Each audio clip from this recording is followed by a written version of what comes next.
في صباح أحد أيام الدراسة في محافظة عمران، كان الطالب عبيدة مجاهد راجح يقف في صفه منتظرا بدء الطابور الصباحي كالعادة.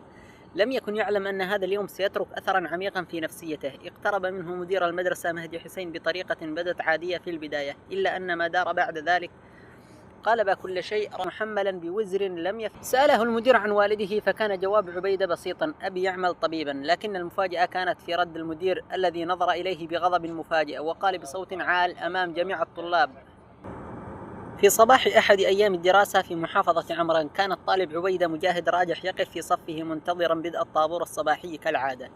لم يكن يعلم أن هذا اليوم سيترك أثرا عميقا في نفسيته. اقترب منه مدير المدرسة مهدي حسين بطريقة بدت عادية في البداية، إلا أن ما دار بعد ذلك قلب كل شيء رأسا على عقب. سأله المدير عن والده، فكان جواب عبيدة بسيطا: أبي يعمل طبيبا. لكن المفاجأة كانت في رد المدير الذي نظر إليه بغضب مفاجئ وقال بصوت عال أمام جميع الطلاب: